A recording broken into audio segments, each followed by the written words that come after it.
Hello chess players! Welcome to this next video about practical endgames. In this one we'll be continuing with the pass pawn theme and looking at creating a passer topic once more, but this time with practical model games. So sit back and enjoy. But first let's cover the homework. So did you manage to solve this one? And let's see some ideas, how to, can even pause here, if you didn't solve previously. But what should white play? How to use the knowledge we gained to solve this example. So big mistake would be to start creating a passer this way. We know that we should push the PPP, potential prospective pass pawn. So but if you do this is like a typical amateur mistake. You will get deep freezed. This one pawn will block these two ones, so and this would be very sad, and we don't get a passer. So and if you thought about h4, nice try. You're using the rule you learned, prospective pass pawn. This will be potentially a passer this way. But black can stop you. Did you manage to find f5 move? They stop our g4 move. And then takes, of course they take with the e pawn back to stop g4, and suddenly black wins because he has just more pawns on this side. He's gonna push b6 and win this endgame. So h4 also doesn't work. So probably now you know what's the right move. It's e5 first move to stop their f5. If they play f5, we just take en passant. So b6, black tries to bring his king and create a passer on that side for himself. So what should we do? Should we take on b6 or do something else? Of course we don't take. We push the pawn. We push the potential passer, so we don't waste time taking on b6. In fact, if you do, then this would be a big mistake. Black will manage to get back into the square, as we already know this rule. g4, king d8, h5 takes, and where is the square? We draw diagonally here. There's the edges of the square, and he managed to get into it, and suddenly we lose because he's gonna take h5 pawn and win the game. So we don't waste time taking on b6. We push immediately h4, let him take, but his king is way too far, and we create a passer on this side. Square, he's way too far from the square, and we win this game. So I hope you at least try to solve it, and if you didn't manage, don't worry, we're learning. But if you did, congratulations. This was a bit easier maybe homework than from the last time, so well done if you managed to do it. Okay, let's move on. The first example is from the game Salov-Lautier, two very strong GMs. And pause the video here. Does seem like a normal position at first sight, but there is some deep way you could create a passer in a tactical way. Try to spot a good move for white. And in the game, Salov played rook d6. Excellent move using the outpost. And he's seen what? He's seen that after capturing this rook, the a7 pawn will be hanging in the end. And that's how we can create a passer, a pawn passer. But in the game, rook d6 was played, but hard to see an alternative for black. Let's say they try to just ignore the rook for a moment, but then can jump with the knight. And here even tactics come. Maybe you can see a good move here with white. Rook c6, distracting the queen, and going for this thing. Reading white is decisively invading. Another move could be without taking the rook, bishop f8, but then we can do a nice exchange sack with the e5 pawn falling for the knight. So in the game, black took the rook, white recaptured, and now Suddenly, for the moment, he has a passer, of course, but it gets destroyed. But white's idea was, as we've seen here, to capture this pawn. So what he did next, he took first the knight here. If he takes immediately the pawn, that is a bad idea, because black can make a draw actually with these knights. They can jump in here, and he has some sort of perpetual like this. So very concrete, yeah, and precise play by white. First eliminate that knight. Now queen took. If pawn takes, we again have this knight g5 jump, and black is in trouble. Pawns are weak. Queen e6, black took, but then white went just straight into the endgame, and this was what was white aiming for, yeah, like 4 moves ago when he played rook d6. A pawn now is a giant, and black pieces are kind of too far away to even challenge it. Yeah, let's see how the game kind of wrapped up.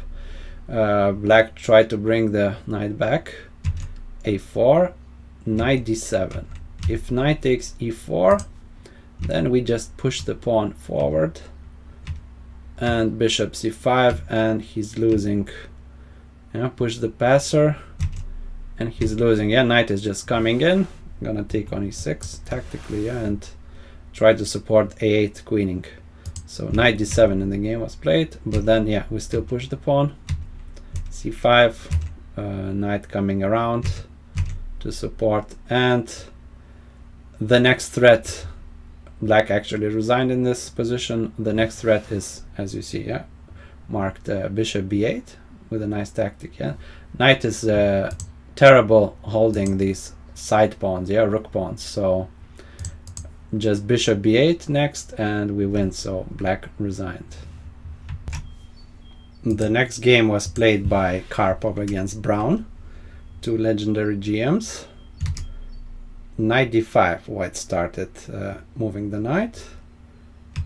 Rook c6, and already we kind of notice we have majority 2 versus 1 on this side, so of course the passed pawn will be created on the queen side. So knight e3, rook d5 is planned, yeah, to invade and attack the a5 pawn.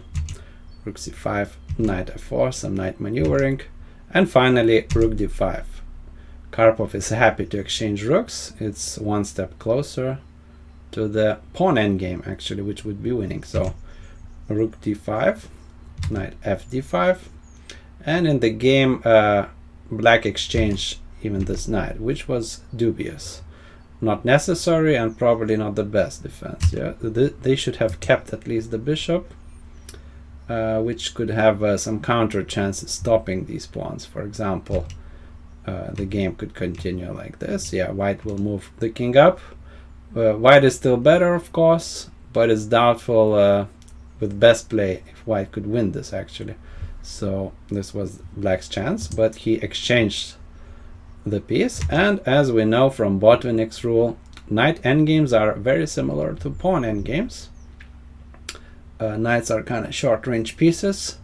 They aren't designed to deal with outside passed pawns, so that's why it was so essential for black to actually keep the bishop.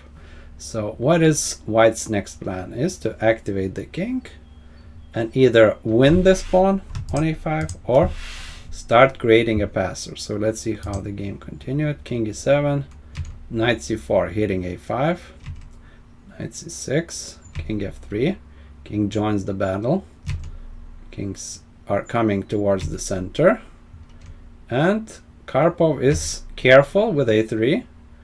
He's trying to eliminate any knight jumps here on b4 if possible.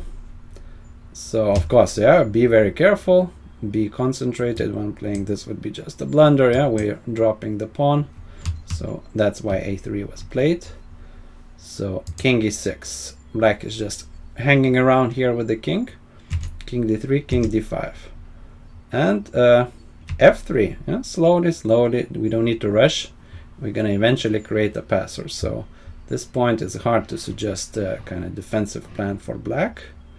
There isn't much to do besides wait and look for some counter chances when they arise. So black tried h6, and white should be winning, but here actually Karpov made a bit of a dubious move. King c3. He was too eager immediately to go, yeah, and it looks like a very natural move, just support b4. But what did white miss? Yeah, it's a kind of deep calculation. Actually, f4 was best. And what can go here? g5, for example, knight e3. King c4 invades decisively, so g5 is no go. King c5, then white has a nice tactic. Maybe you can pause the video and spot it here. Knight a5, always be on the lookout to even kind of transform the endgame to a pure pawn endgame, if possible, with tactics. And b4 and outside pass pawn wins for white. What else? After 4, maybe h5. But then white can block all the king side and slowly prepare b4. Finally this. So why was Karpov's king c3 immediately not the best? Actually, he missed on the second move. Yeah, he missed that he cannot go b4 immediately suddenly. Why is that? Because AB, and black can sacrifice the knight surprisingly and go after white's pawns on the king side. So this could how could the game continue? And actually black makes a draw suddenly. So that's what Karpov missed. Very easy to miss this type of sacrifice. So he went back, actually. He went back to correct his mistake. But now black had a chance to maybe kind of drawing chances, yeah. But he played f6, which was not ideal. He had to go h4, yeah, so complex endgame with few pieces on the board still. But so many nuances, yeah, h4. And this was the chance, yeah. Black has to exchange as many pawns as possible when the race comes, as we'll see, yeah, in this race situation. And this was the idea, but very hard like to spot these kind of moves over the board, yeah, when playing under stress conditions. So no, yeah, basically this is the line, yeah, very long one. And black is making a draw, yeah, too many pawns are exchanged, for example. So okay, let's get back to the game. f6, f4, and now Karpov kind of corrects his previous play and fixes the king side, and it's kind of one-way traffic from here. g5, now he, yeah, a typical motif in the when the king is standing against the king in knight, yeah, knight versus bishop or knight versus knight, we can always check the king and try to dislodge him like this. So that's exactly what white is doing. And of course f5 is now hanging, so he has to retreat to e6. h4, yeah, blocking the king side. Takes, knight is going here, but the king decisively invades, yeah. So whether we wanted to create a passer or invade with the king, white managed to do that. So knight g6, we defend the pawns. King d6, king b5. Yeah, now it's a race situation. And let's see how Karpov win this. b5. Yeah, b5 is just too fast. Yeah, the white is even sacking the knight, just the passer to go. King b5 to kind of go after the knight and also clear the a pawn. And white was winning because he's just too fast. That's how the game ended. Black resigned. The next game is played between Gallagher and Svidler. In this position, white just moved the queen here in order to hope to exchange and kind of hoping that minor piece endgame would yield him chances to kind of neutralize black's position. So what do you think black should do in this position? Yeah, how should we play? And the correct move is we exchange the queens. Why? Because we have a potential to create a passer. How we do it? exchange the knight, and suddenly after bishop d7 we have big potential to create a passer here. So that's how we do it. If bishop b5, then this is mistake, yeah. We are just winning, yeah. The square of the pawn, the king is just miles away, white king. So white of course went bishop c2 to protect the a4 pawn. And how do we play next? How do we proceed?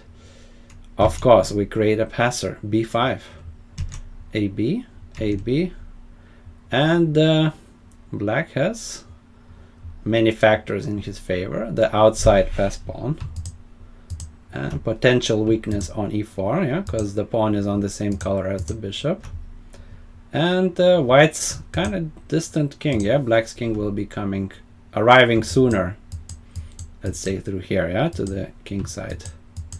So let's see how the game continued. King g2, a4, c4 was played. White sacked the pawn, kind of sacked the pawn, yeah, because if we take, he takes here, yeah. So this is not really a sack. So how should black play?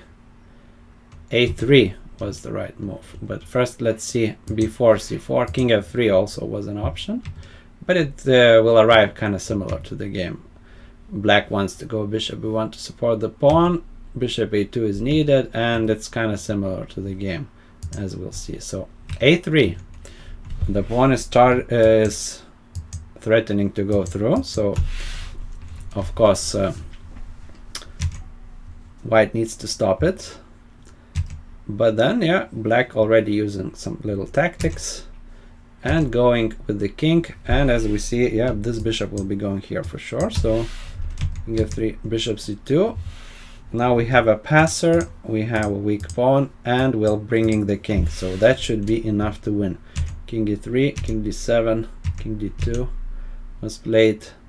White is just giving up this pawn. If they just wait with the king around, yeah, we just easily just bring the king in and win everything, yeah. We're going in. So king d2 gave away the pawn in order to maybe win a3, but after bishop f3 white went back with the king, yeah. If he goes after this pawn, e4 suddenly starts advancing, so yeah, he cannot even do that. And that's how the game finished. White resigned because black is just coming on up with the king. He's already pawn up, so he's winning. That's how the game ended. Let's see the last game of this lesson. It's again played by Karpov as white versus Sokolov. So rook a c8. This time white has, as we see, majority on the king side versus these three pawns, 4 versus 3. So what does white do? He will eventually start pushing all this king side, so it's a bit harder to create a passer, yeah, with as many pawns. So let's see how white did it. First he brought the knight back into the game, knight f3. If we play e5 immediately, this is premature because black can check us, and suddenly if we make a blunder like this, we'll even lose the game. So yeah, tactics always. And for example, yeah, we down exchange and we lose the game, so be careful. Knight f3, we bring the knight. Rook c2 was played, kind of natural, but black had a better move, g6. In hindsight, black should have prioritized slowing down white's kind of mass on the king side. So this could how the game could continue, yeah, if black played all the best moves.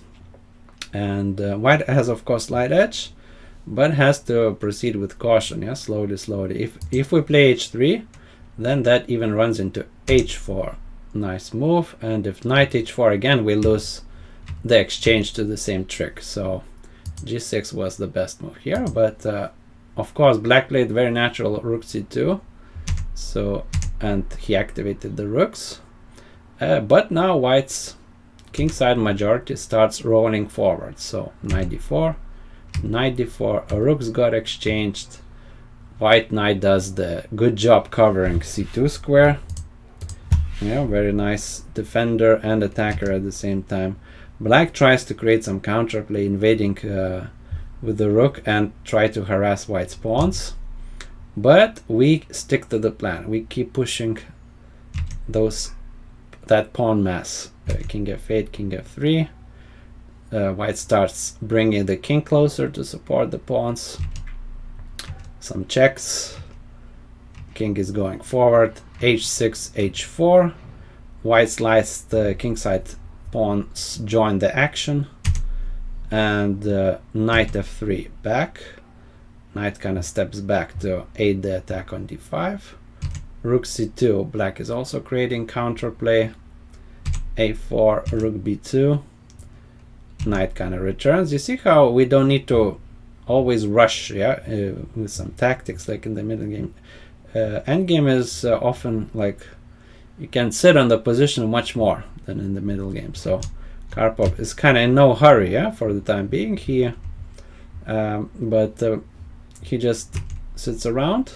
And here was the kind of critical moment. Now decision time. Which pawn to push? h5 or g5? What do you think? Pause the video. And actually, both pawns are good. So this time, in the game, he went h5. Kind of interesting decision, but he spent long time on it. This was from the book, the game. So he described that he was choosing between g5 and g5 is also natural and kind of not bad. It's kind of far from easy to prove that this is winning. Some sample variations. Rook is checking, but black is kind of holding on.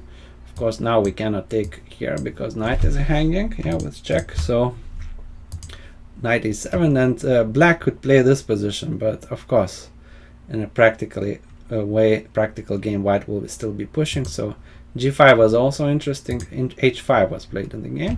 a6, because white kind of seen that he will have some breakthrough opportunities later on. So king f3, some maneuvers again. Knight e2. Knight c6 was even stronger, going after the pawn immediately, and even this move. Yeah, now if he takes, we have this idea. So knight e2 maneuvering. Knight remaneuvers to more active post, and e6. Finally, we are creating a passer potentially. So king e4, a5. Rook just covered some squares or prepared, as we'll see, a very nice move. So knight d5. Rook g1 was played. Yeah, many other moves are possible, but I'm gonna skip to the very nice move here. Yeah, so why did white sack this pawn here? What have he seen? Can you play as Karpov here? Yeah, pause the video if you need and find a nice move. So f6 was a fantastic pawn kind of breakthrough, creating a passer. And yeah, black is suddenly losing. So f3 would lose to f7. Now if king f8, we just bring the knight to check the king and we promote. If king d7, we can take with the check tactically. Yeah, the bishop, distract the bishop, he cannot take, and the knight just comes back and we're winning a piece with f8 queen. So f6, he tried bishop d6 in the game, but then some more pawns are falling, and this is how actually white transposed to a winning minor piece endgame. Now he used the pass pawn to win some, actually win the pawn like this, and now we're kind of back into final stages of the game. So if immediately he goes for the pawn, he loses. Yeah, our outside pass pawn wins. So black went bishop e1. This pawn is falling. King g5 not possible. Yeah, tricky knight. Bishop b4, he went back, and this is kind of race situation now, as usual, with the pawns on both flanks. So white just played around a bit and decided to go for the a5 pawn. And even here, you can pause the video A couple ways to win this from this position. Let's see if you can think of a good move with white, how to try to and win this.